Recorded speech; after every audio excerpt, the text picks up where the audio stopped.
Ow, my foot. I'm going to fracture my foot one day. Seriously, I keep sitting on it. I'm like, I want to be right here. Hey.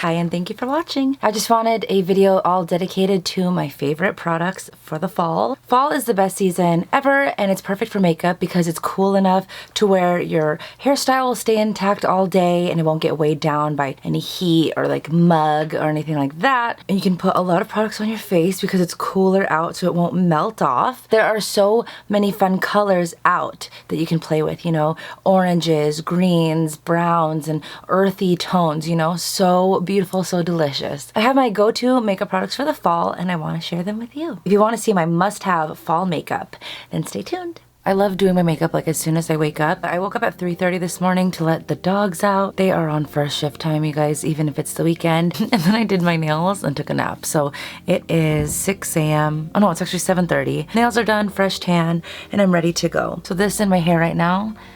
I bought these silk scrunchies that have little bows on them. Totally copying my best friend Kelsey. She had the cutest bows like this. You can see in our Get Ready With Me. I have Aquaphor on my lips and that's about it. I'm going to fill my brows. This is the Diorshow Brow Styler in dark brown. I just plucked my eyebrows. I've been using a lot less product. I don't really want boxy brows. I already have microblading and it looks so good that this is just to amplify and just like deepen up the color of the brow, you know? You can do your brows however you like and whenever you like. I just like to put the product directly to my skin as opposed to waiting until after the foundation is on. I feel like it lasts longer. It looks a little better because I do like to go over them with the powder and I do that when I'm doing my face powder. These are done. I'll spoolie them later. I just want to slap these on there and get started. Next, I'm using the MAC ProLongwear Concealer. This is an NW20, and this pump is really nice because you can like control it. So I get less than a half pump, and I just use this as my eyeshadow primer. This is a must if you're doing any kind of eyeshadow look. Priming your eyes is so important. Priming your eyelids, it helps with the color payoff and just keeps it on your eye. And I'm going to set this with a tapered brush and some Laura Mercier Secret Blurring Powder. This is just a white powder that I use on my under eye, but it's perfect to set. As always, I'm going to start off with the E40 from Sigma and some MAC Soft Brown just to create my transition. Just go in here in the outer corner. Maybe I should go closer, huh? Going here in my outer corner in circular motion, just applying this here to the outer corner and then lightly bringing it upward and inward. It helps if you go like this, just to open up that lid space.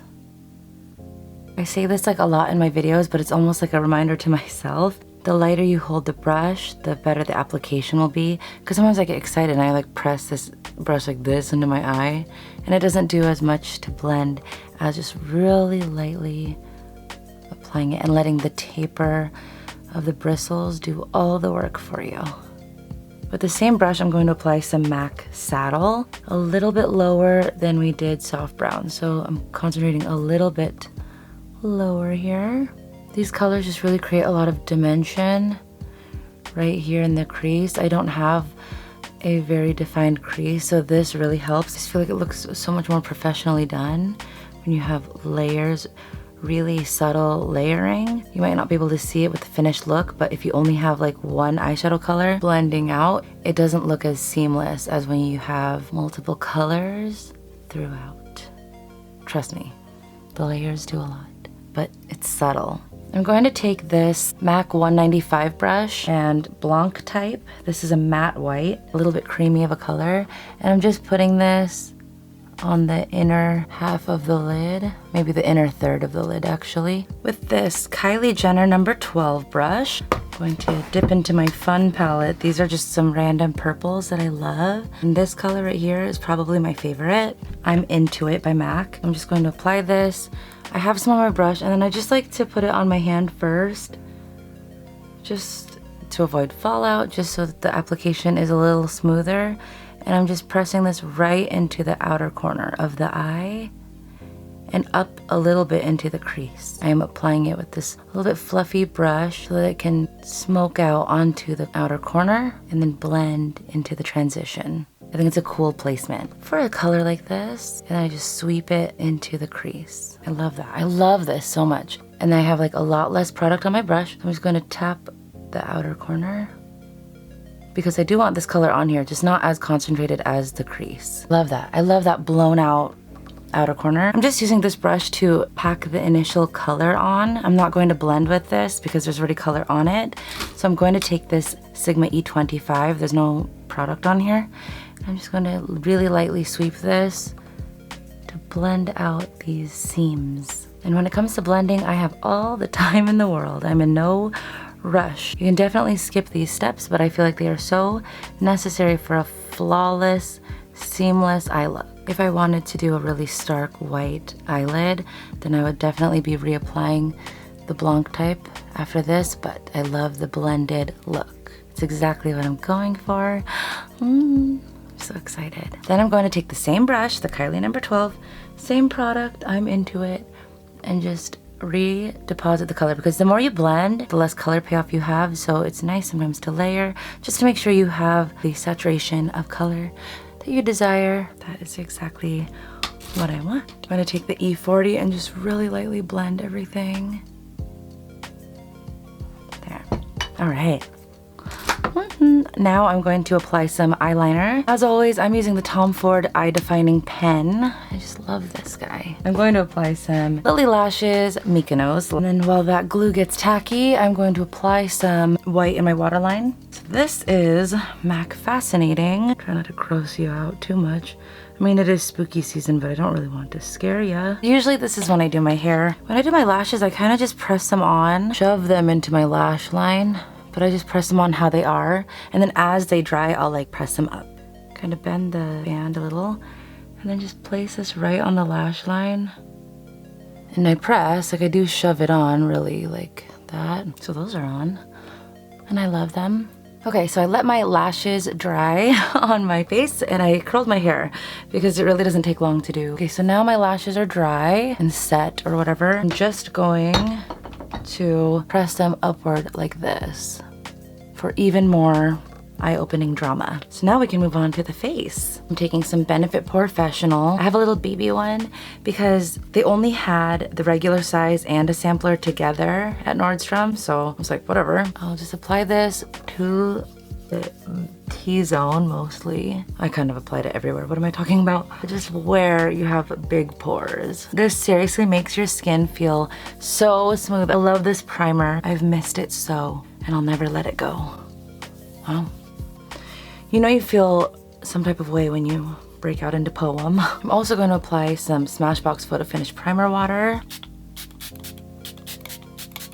I love applying foundation to a dewy face. I have a new foundation brush that I love a lot. This is by Marc Jacobs. This is the Face number 3 brush. And it's just like a really perfect, dense, dome-shaped brush, and it's dual fiber. I just love how this applies. I have the Dior Forever foundation in 4 Warm Olive. Just shake her up. Okay, so I love everything about the fall, but especially makeup. It doesn't melt off your face throughout the day. I had the toughest time this summer with my nose makeup. At work, we have to wear safety glasses, and my nose was just melting off. It was so frustrating. I was like looking up tutorials on how to make your nose like a drag queen, you know, because your makeup stays through way more heat than I was putting on my face. I never got good results. So I'm just happy that it's fall now. I love this brush. I love this foundation. Oh my gosh, I am happy.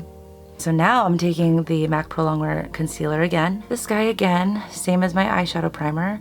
I'm taking a full pump this time, and I apply it right under my eye, a little bit close to my nose, and I just do it down in a stripe like this. Wayne Goss taught me this trick. I don't do the whole triangle anymore because while you're blending it, if you already have that triangle and you're blending, you can tend to like take it further out, which widens your face.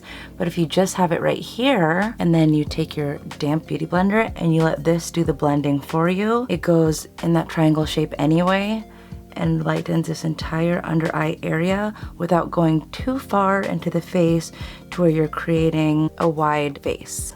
You know what I mean? Dragging this myself so that it kind of tapers off here really beautiful dimension like that, and ends right here. If I had product here, like where would you blend it? You know what I mean? If your concealer is in a triangle, you kind of have to bring it out a little bit too. So this, I just feel like it's such a good idea. See? Just drag it out and then that's where it goes. So after I drag it like a little bit downward and then out.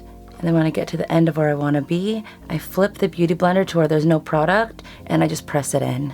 Pressing the rest onto my nose just to highlight it a little and between the brows. I don't have much product left, but what I do have left over, I'll put on my upper lip and chin just to highlight the whole center of the face so that your under eye isn't like so 3D and like coming at you and then the rest of your face isn't. Like your under eye shouldn't be the closest looking part of your face. You know what I mean? It should definitely be, your nose should be standing out the most. Light colors bring things closer. So if you only had bright on your under eye, it would like mess up the dimensions of your face. You know, it would mess with the depth perception. It would make your nose look deeper into your face than your under eye. I'm taking the KKW Bake Powder 2. This is a loose powder and I use my Beauty Blender to apply this. Just press this in and then gently press this right where we did the concealer just to set it. And this brightens the eye and just makes your under eye look so glam. I love this look. And I definitely learned this from Kim Kardashian back in 2007. She just had the brightest, most glam under eye. And this is something I probably will do forever because I don't care about makeup trends.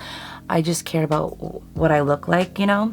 I've been wearing winged eyeliner for as long as I've done makeup. And it wasn't always the trend, but I feel like it makes my eyes look big and upturned at the end. So I like what it does. So whether it's a trend or not, it's what I like to do.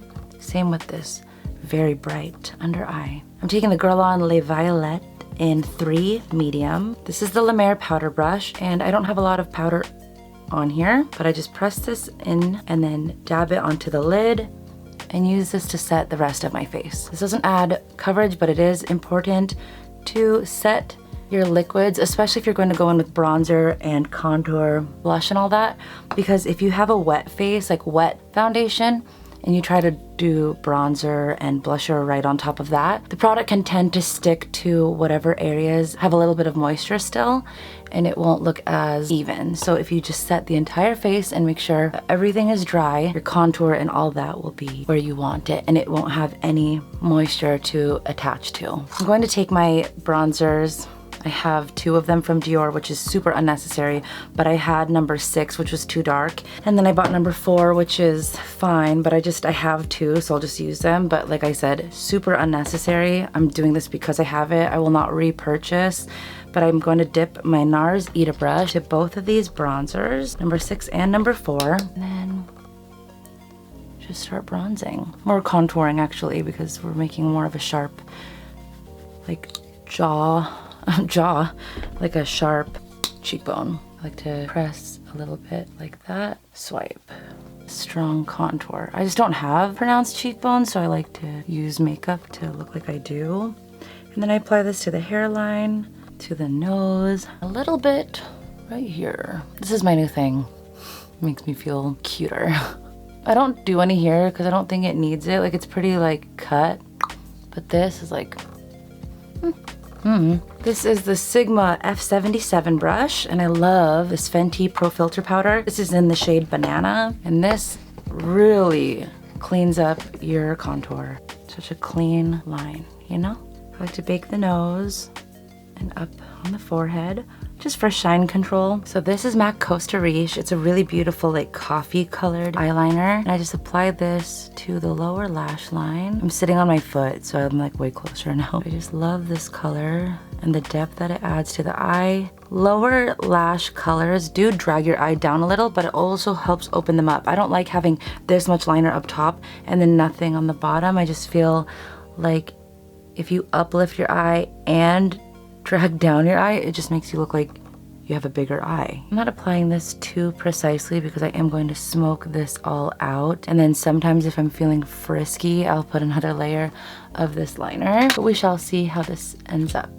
I love this brush so much. This is the MAC 219. It's synthetic hair now, so it's 219S. Saddle and just smoke this out. I don't really want to put purple on the lower lash line. You can if you want. Personal preference. You can use all the colors that you put on the upper lid onto the lower lash line. I think saddle is just enough. I do want another layer of Costa Riche. The verdict is still out for this blusher. I don't know how I feel because it's very, very dark. This is Becca Dahlia. Look how dark this is. I do love that it's purple though. I love it with this eye look. I just have to use the lightest hand. Look how much is on my brush. Like sometimes I literally use just the product on my brush. Did you see? Like I didn't even need to dip into the product. I just have this on my brush because I've used this color all week. I'm trying to learn how to use it. If I do dip into this, I definitely pat onto my hand. While I wipe my baking away, I like to just touch on the blusher a little. This is the point now that I am going to set my makeup. The Urban Decay De-Slick makeup setting spray. I know a lot of other people use this at the very end. I don't. I think my highlighter pops more if I do it after I set my face. And then I just like to do liquidy eye stuff after I set my face. So I'm letting my spray dry a little. This is Anastasia Clear Brow Gel. It doesn't really matter if you do this before or after setting, but I just do this just to buy some time while I let the spray dry a little bit because I've put highlight on like right after I spray my face and it got a little too chunky because my face was still wet. It's the perfect amount of time to wait before setting my face. Highlighting my face. So this is a Sonia Kashuk fan brush I got from Target, and I'm using Kylie Cosmetics Fiji. This is a really beautiful loose highlight, and it's very beaming. Pressing that, and then I just swipe this on the cheeks and move downward a little. I don't want like one just stripe, so I do like brush it like that a little bit, and I bring it a little forward. I don't just have it out here. I do bring it in a little. Swipe it, move it downward. Oh, I love this. Even if I have like all matte everything else, I do love a beaming highlight every single day. I'm going to fix up my eyeliner because it does have powder on it. I've touched up my eyeliner before and then done my highlight, and then there's just more powder on it. So I just wait until then, and I just zhuzh this guy up. Perfection. I definitely don't do this before I set my face because it'll just wet the mascara, and then you'll be more likely to get some of this product on your skin and your under eye, which I just worked so hard to make bright, bright, bright. I don't want black little dots on it. For lips, I'm going to line, not really overline because I'm doing a gloss on top, but I'm using Kylie Cosmetics Soufflé. I'm taking this Marc Jacobs Hydrating Lip Gloss Stick in Sugar Sugar. So this look, you can definitely do a matte lip, but I like pairing a dark lip with a glossy, I like pairing a dark eye with a glossy lip. Especially purple with like nude. This is the complete look. I think this is so perfect for fall. I love it. I love purple for fall. This is a really wearable purple look too. It's not like in your face or anything like that. It's not too vampy. I kept the lid quite light. If you want, you can go in with that dark purple shade and put it all over your lid for a really smoky look. This is just something I wanted to share with you guys because I love it, and I think this will look good on everybody. I think this is the perfect combo, like this kind of glossy nude lip with a purple smoky eye. Perfect for fall and very versatile. So yeah, thank you so much for watching, and I will see you in my next video.